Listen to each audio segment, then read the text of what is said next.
नमस्कार, मैं सौरभ शुक्ला और आप देख रहे हैं न्यूज़ 18। होर्मुज जलडमरू मध्य दुनिया के सबसे अहम समुद्री रास्तों में से एक, और अब यही जलमार्ग एक बार फिर युद्ध का नया मोर्चा बनता दिख रहा है। अबू धाबी की सरकारी तेल कंपनी ADNOC के एक पोत पर मिसाइल हमला हुआ है। दावा है कि हमला होर्मुज जलडमरू मध्य से गुजरते वक्त किया गया। UAE के विदेश मंत्रालय ने सीधे तौर पर कहा है कि ईरान ने वाणिज्यिक जहाजों को निशाना बनाते हुए मिसाइल दागी।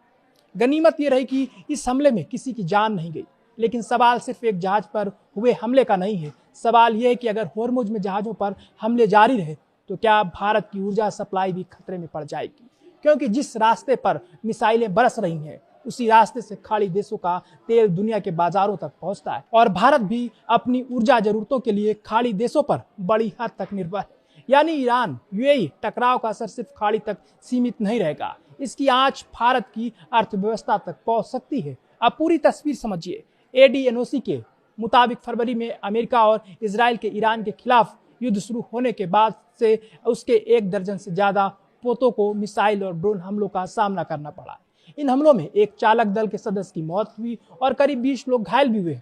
शनिवार तड़के हुआ ताजा हमला इसलिए बेहद अहम है क्योंकि ये हमला इस वक्त हुआ है जब होर्मुज जलडमरू मध्य को लेकर ईरान और ओमान के बीच बातचीत चल रही है। उधर ब्रिटेन के UK मैरीटाइम ट्रेड ऑपरेशंस ने भी ओमान के खसब शहर के पूर्व में एक पोत पर मिसाइल हमले की जानकारी दी। हमले के बाद जहाज में आग लगी, लेकिन आग पर काबू पा लिया गया। जहाज और उसके चालक दल के सभी सदस्य सुरक्षित बताए गए। हालांकि अभी ये पूरी तरह साफ नहीं है कि ब्रिटिश समुद्री केंद्र जिस हमले की बात कर रहा है वही हमला ADNOC के पोत पर हुआ था या दोनों अलग अलग घटनाएं हैं। लेकिन असली खतरा इससे कहीं बड़ा है। होर्मुज जलडमरू मध्य सिर्फ एक समुद्री रास्ता नहीं, ये दुनिया की ऊर्जा सप्लाई की धड़कन है। अगर इस रास्ते पर जहाजों की आवाजाही बाधित होती है, अगर तेल टैंकरों पर लगातार मिसाइल और ड्रोन हमले होते हैं तो इसका सीधा असर अंतर्राष्ट्रीय तेल बाजार पर पड़ सकता है। और अब ईरान की तरफ से शर्तें भी सामने आ रही। ईरान के IRGC का कहना है कि होर्मुज को दोबारा खोलने के लिए अमेरिका को ईरान की सभी शर्तें माननी होगी। यानी संदेश बिल्कुल साफ है, होर्मुज अब सिर्फ समुद्री रास्ते का सवाल नहीं है, ये ईरान और अमेरिका के बीच दबाव की सबसे बड़ी रणनीतिक कुंजी बन चुका है। और इसी बीच भारत की चिंता बढ़ना स्वाभाविक है।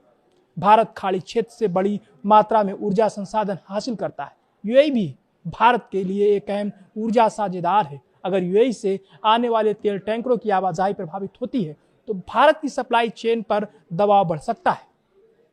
अब इसका असर समझिए। पहला असर तेल की कीमतों पर। अगर सप्लाई को लेकर डर बढ़ा तो अंतर्राष्ट्रीय बाजार में कच्चे तेल की कीमतों में तेजी आ सकती। दूसरा असर भारत के आयात बिल पर।